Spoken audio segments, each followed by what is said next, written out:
Chatterton. Préface d'Alfred de Vigny. Dernière nuit de travail du 29 au 30 juin 1834. Ceci est la question. Je viens d'achever cet ouvrage austère dans le silence d'un travail de 17 nuits. Les bruits de chaque jour l'interrompaient à peine, et, sans s'arrêter, les paroles ont coulé dans le moule qu'avait creusé ma pensée. À présent que l'ouvrage est accompli, frémissant encore des souffrances qu'il m'a causées, et dans un recueillement aussi saint que la prière, je le considère avec tristesse, et je me demande s'il sera inutile ou s'il sera écouté des hommes. Mon âme s'effraie pour eux en considérant combien il faut de temps à la plus simple idée d'un seul pour pénétrer dans le cœur de tous. Déjà, depuis 2 années, j'ai dit par la bouche de Stello ce que je vais répéter bientôt par celle de Chatterton. Et quel bien ai-je fait? Beaucoup ont lu mon livre et l'ont aimé comme livre, mais peu de cœurs, hélas, en ont été changés. Les étrangers ont bien voulu en traduire les mots par les mots de leur langue, et leurs pays m'ont ainsi prêté l'oreille. Parmi les hommes qui m'ont écouté, les uns ont applaudi la composition des 3 drames suspendus à un même principe, comme 3 tableaux à un même support. Les autres ont approuvé la manière dont se nouent les arguments aux preuves, les règles aux exemples, les corollaires aux propositions. Quelques-uns se sont attachés particulièrement à considérer les pages où se pressent les idées laconiques, serrées, comme les combattants d'une épaisse phalange. D'autres ont souri à la vue des couleurs chatoyantes ou sombres du style. Mais les cœurs ont-ils été attendris? Rien ne me le prouve. L'endurcissement ne s'amollit point, tout à coup, par un livre. Il fallait Dieu lui-même pour ce prodige. Le plus grand nombre a dit, en jetant ce livre, « Cette idée pouvait en effet se défendre. Voilà qui est un assez bon plaidoyer. » Mais la cause, ô grand Dieu, la cause pendante à votre tribunal, ils n'y ont plus pensé.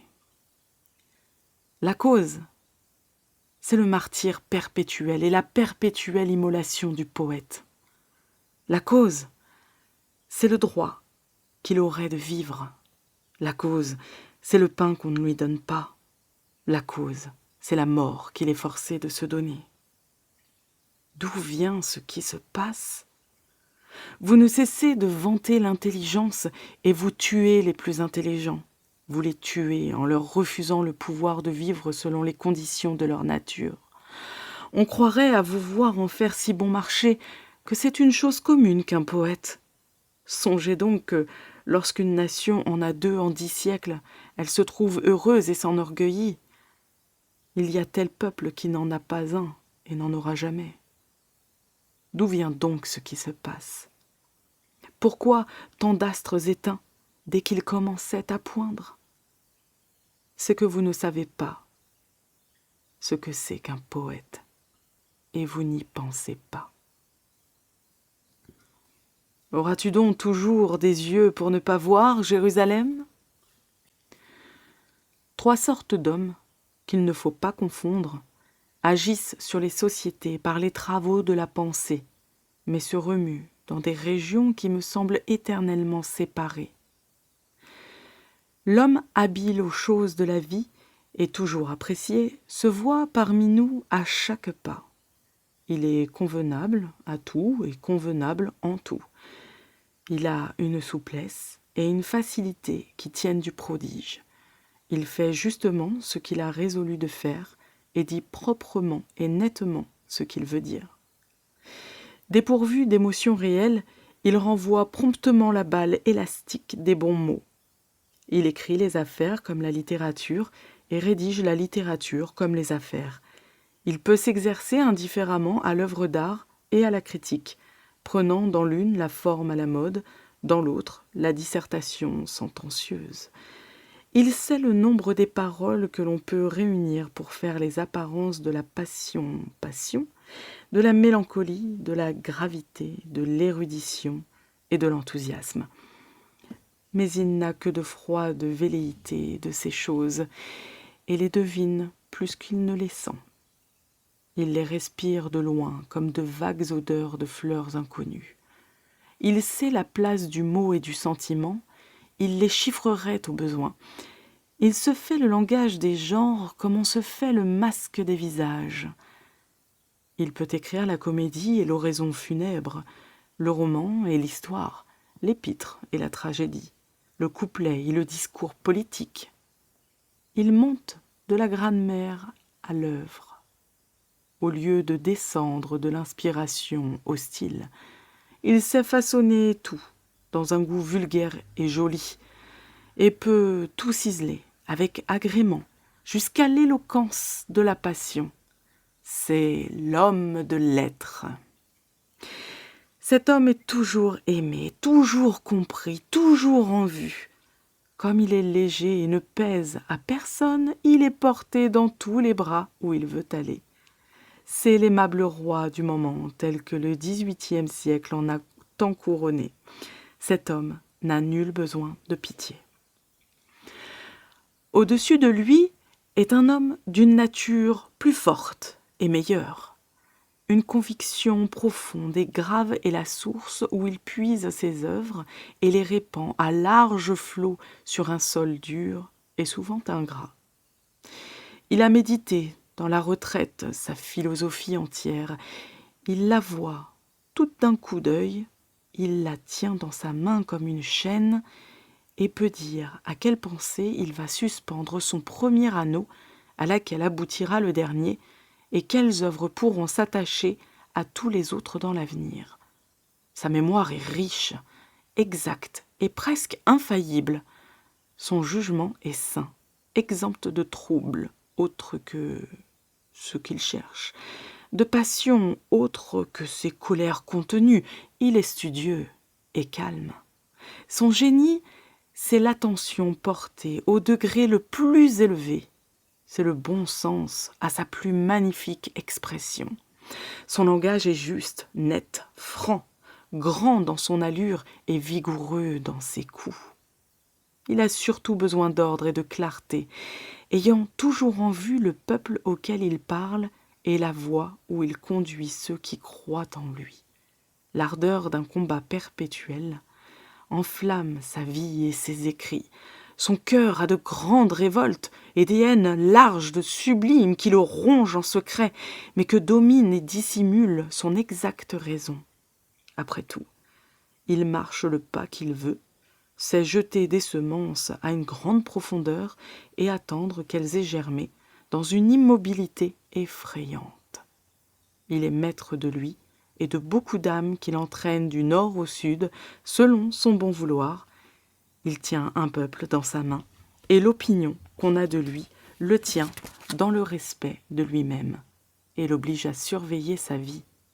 C'est le véritable, le grand écrivain. Celui-là n'est pas malheureux. Il a ce qu'il a voulu avoir. Il sera toujours combattu, mais avec des armes courtoises. Et quand il donnera des armistices à ses ennemis, il recevra les hommages des deux camps. Vainqueur ou vaincu, son front est couronné. Il n'a nul besoin de votre pitié.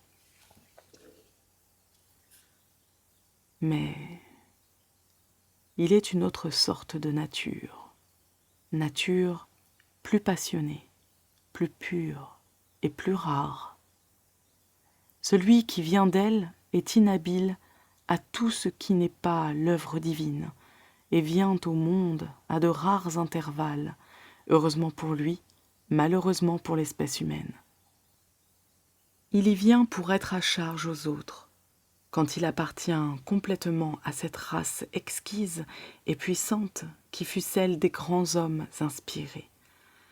L'émotion est née avec lui si profonde et si intime qu'elle l'a plongé dès l'enfance dans des extases involontaires, dans des rêveries interminables, dans des inventions infinies. L'imagination le possède par-dessus tout. puissamment construite, son âme retient et juge toute chose avec une large mémoire et un sens droit et pénétrant. Mais l'imagination emporte ses facultés vers le ciel aussi irrésistiblement que le ballon enlève la nacelle. Au moindre choc, elle part. Au plus petit souffle, elle vole et ne cesse d'errer dans l'espace qui n'a pas de routes humaines. Fuite sublime vers des mondes inconnus, vous devenez l'habitude invincible de son âme. Dès lors, plus de rapport avec les hommes qui ne soit altéré et rompu sur quelques points. Sa sensibilité est devenue trop vive, ce qui ne fait qu'effleurer les autres le blesse jusqu'au sang. Les affections et les tendresses de sa vie sont écrasantes et disproportionnées. Ses enthousiasmes excessifs l'égarent. Ses sympathies sont trop vraies. Ceux qu'il plaint souffrent moins que lui, et il se meurt des peines des autres. Les dégoûts, les froissements et les résistances de la société humaine le jettent dans des abattements profonds, dans de noires indignations, dans des désolations insurmontables, parce qu'il comprend tout trop complètement et trop profondément, et parce que son œil va droit aux causes qu'il déplore ou dédaigne, quand d'autres yeux s'arrêtent à l'effet qu'ils combattent. De la sorte, il se tait, s'éloigne, se retourne sur lui-même et s'y renferme, comme en un cachot. Là, dans l'intérieur de sa tête brûlée, se forme et s'accroît quelque chose de pareil à un volcan. Le feu couve sourdement et lentement dans ce cratère et laisse échapper ces laves harmonieuses qui d'elles-mêmes sont jetées dans la divine forme des vers. Mais le jour de l'éruption, le sait-il ? On dirait qu'il assiste en étranger à ce qui se passe en lui-même, tant cela est imprévu et céleste. Il marche consumé par des ardeurs secrètes et des langueurs inexplicables. Il va comme un malade et ne sait où il va. Il s'égare 3 jours sans savoir où il s'est traîné, comme fit jadis celui qu'aime le mieux la France. Il a besoin de ne rien faire pour faire quelque chose en son art. Il faut qu'il ne fasse rien d'utile et de journalier pour avoir le temps d'écouter les accords qui se forment lentement dans son âme et que le bruit grossier d'un travail positif et régulier interrompt et fait infailliblement évanouir. C'est le poète. Celui-là est retranché dès qu'il se montre. Toutes vos larmes, toute votre pitié pour lui. Pardonnez-lui et sauvez-le. Cherchez et trouvez pour lui une vie assurée, car à lui seul il ne saura trouver que la mort. C'est dans la première jeunesse qu'il sent sa force naître, qu'il pressent l'avenir de son génie, qu'il étreint d'un amour immense l'humanité et la nature, et c'est alors qu'on se défie de lui et qu'on le repousse. Il crie à la multitude « C'est à vous que je parle, faites que je vive !» Et la multitude ne l'entend pas. Elle répond « Je ne te comprends point !» Et elle a raison. Car son langage choisi n'est compris que d'un petit nombre d'hommes choisis lui-même. Il leur crie « Écoutez-moi et faites que je vive !» Mais les uns sont enivrés de leurs propres œuvres, les autres sont dédaigneux et veulent dans l'enfant la perfection de l'homme. La plupart sont distraits et indifférents. Tous sont impuissants à faire le bien. Ils répondent « Nous ne pouvons rien !» Et ils ont raison. Ils crient au pouvoir « Écoutez-moi et faites que je ne meure pas !» Mais le pouvoir déclare qu'il ne protège que les intérêts positifs, qu'il est étranger à l'intelligence dont il a l'ombrage, et cela hautement déclaré et imprimé, il répond « Que ferais-je de vous ?» Et il a raison. Tout le monde a raison contre lui. Et lui, a-t-il tort? Que faut-il que je fasse? Je ne sais. Mais voici ce qu'il peut faire. Il peut, s'il a de la force, se faire soldat et passer sa vie sous les armes.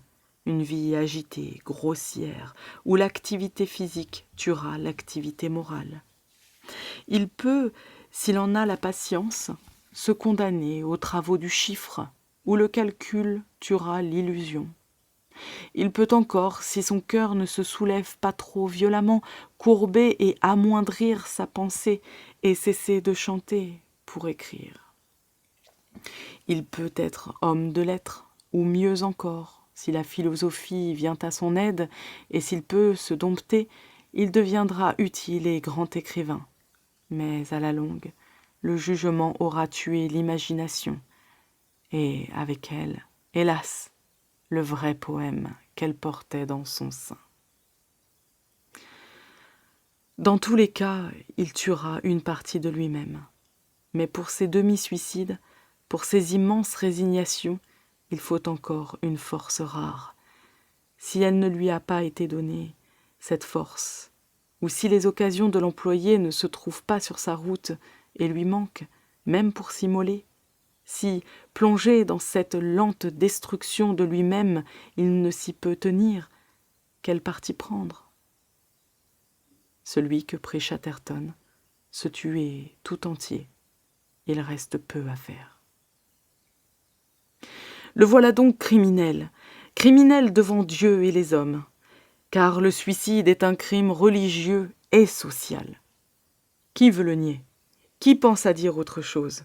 C'est ma conviction, comme c'est, je crois, celle de tout le monde. Voilà qui est bien entendu. Le devoir et la raison le disent. Il ne s'agit que de savoir si le désespoir n'est pas quelque chose d'un peu plus fort que la raison et le devoir. Certes, on trouverait des choses bien sages à dire à Roméo sur la tombe de Juliette, mais le malheur est que personne n'oserait ouvrir la bouche pour les prononcer devant une telle douleur. Songez à ceci. La raison est une puissance froide et lente qui nous lie peu à peu par les idées qu'elle apporte l'une après l'autre, comme les liens subtils, déliés et innombrables de Gulliver. Elle persuade, elle impose quand le cours ordinaire des jours n'est que peu troublé, mais le désespoir véritable est une puissance dévorante, irrésistible, hors des raisonnements, et qui commence par tuer la pensée d'un seul coup. Le désespoir n'est pas une idée, c'est une chose qui torture, qui serre et qui broie le cœur d'un homme comme une tenaille, jusqu'à ce qu'il soit fou et se jette dans la mort comme dans les bras d'une mère. Est-ce lui qui est coupable, dites-le-moi, ou bien est-ce la société qui le traque ainsi jusqu'au bout? Examinons ceci. On peut trouver que c'en est la peine. Il y a un jeu atroce, commun aux enfants du Midi, tout le monde le sait. On forme un cercle de charbons ardents, on saisit un scorpion avec des pinces et on le pose au centre. Il demeure d'abord immobile jusqu'à ce que la chaleur le brûle. Alors il s'effraie et s'agite, on rit. Il se décide vite, marche droit à la flamme et tente courageusement de se frayer une route à travers les charbons. Mais la douleur est excessive, il se retire, on rit. Il fait lentement le tour du cercle et cherche partout un passage impossible. Alors il revient au centre et rentre dans sa première, mais plus sombre, immobilité. Enfin, il prend son parti et retourne contre lui-même son dard empoisonné et tombe mort sur le champ.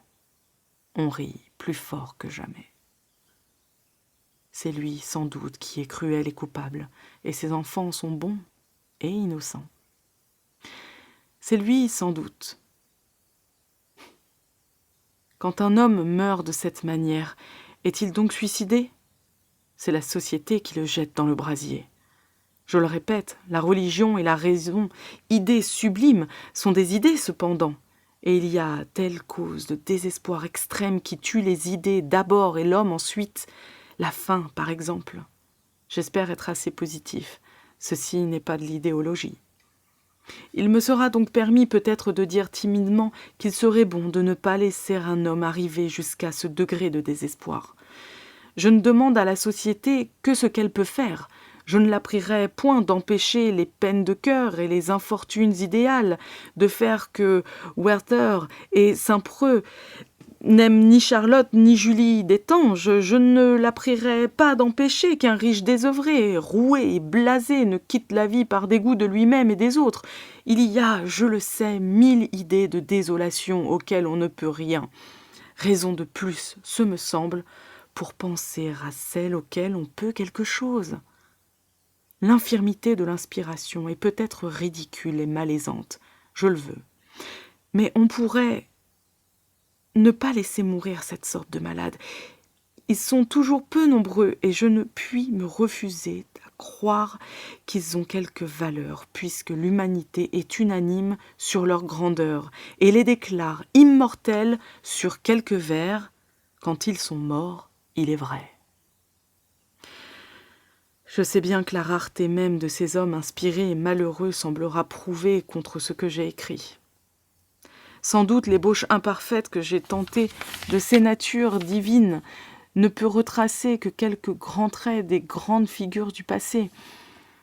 On dira que les symptômes du génie se montrent sans enfantement ou ne produisent que des œuvres avortées, que tout homme jeune et rêveur n'est pas poète pour cela, que des essais ne sont pas des preuves, que quelques vers ne donnent pas des droits.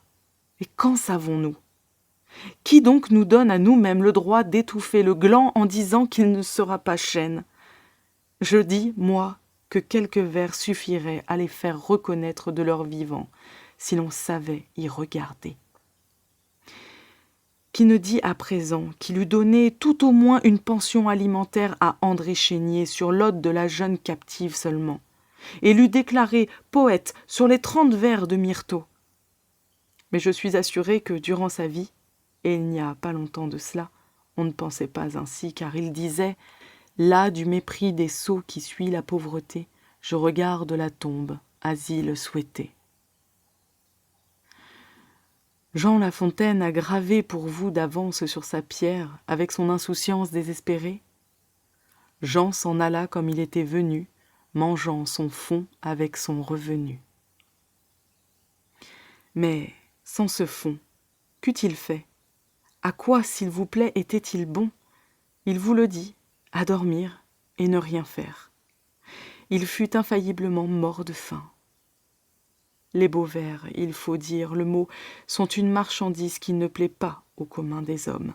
Or, la multitude seule multiplie le salaire, et, dans les plus belles des nations, la multitude ne cesse qu'à la longue d'être commune dans ses goûts et d'aimer ce qui est commun.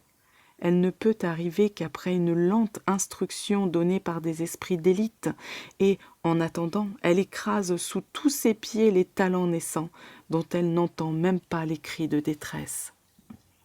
Et n'entendez-vous pas le bruit des pistolets solitaires ?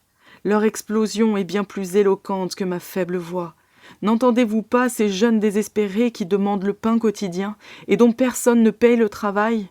Et quoi, les nations manquent-elles à ce point de superflu ? Ne prendrons-nous pas, sur les palais et les milliards que nous donnons, une mansarde et un pain pour ceux qui tentent sans cesse d'idéaliser leur nation malgré elle ? Cesserons-nous de leur dire « désespère et meurs, despair and die ». C'est au législateur à guérir cette plaie, l'une des plus vives et des plus profondes de notre corps social. C'est à lui qu'il appartient de réaliser dans le présent une partie des jugements meilleurs de l'avenir, en assurant quelques années d'existence seulement à tout homme qui aurait donné un seul gage du talent divin. Il ne lui faut que 2 choses, la vie et la rêverie, le pain et le temps. Voilà le sentiment et le vœu qui m'a fait écrire ce drame. Je ne descendrai pas de cette question à celle de la forme d'art que j'ai créée. La vanité la plus vaine est peut-être celle des théories littéraires. Je ne cesse de m'étonner qu'il y ait eu des hommes qui aient pu croire de bonne foi, durant un jour entier, à la durée des règles qu'ils écrivaient. Une idée vient au monde toute armée, comme Minerve.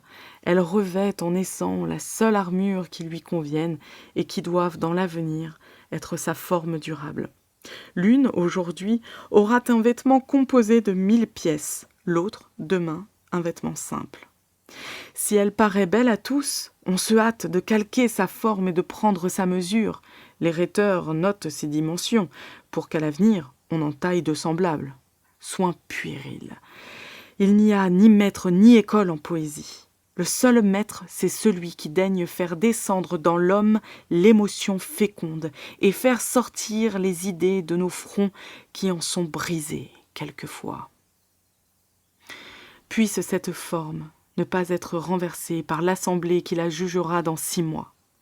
Avec elle périrait un plaidoyer en faveur de quelques infortunés inconnus, mais je crois trop pour craindre beaucoup. Je crois surtout à l'avenir et aux besoins universels de choses sérieuses. Maintenant que l'amusement des yeux par des surprises enfantines fait sourire tout le monde au milieu même des grandes aventures, c'est, ce me semble, le temps du drame de la pensée. Une idée qui est l'examen d'une blessure de l'âme devait avoir dans sa forme l'unité la plus complète, la simplicité la plus sévère. S'il existait une intrigue moins compliquée que celle-ci, je la choisirais. L'action matérielle est assez peu de choses pourtant. Je ne crois pas que personne la réduise à une plus simple expression que moi-même je vais le faire. C'est l'histoire d'un homme qui a écrit une lettre le matin et qui attend la réponse jusqu'au soir. Elle arrive et le tue. Mais ici, l'action morale est tout. L'action est dans cette âme livrée à de noires tempêtes. Elle est dans les cœurs de cette jeune femme et de ce vieillard qui assiste à la tourmente, cherchant en vain à retarder le naufrage, et lutte contre un ciel et une mer si terribles que le bien est impuissant et entraîné lui-même dans le désastre inévitable. J'ai voulu montrer l'homme spiritualiste, étouffé par une société matérialiste, où le calculateur avare exploite sans pitié l'intelligence et le travail. Je n'ai point prétendu justifier les actes désespérés des malheureux, mais protester contre l'indifférence qui les y contraint.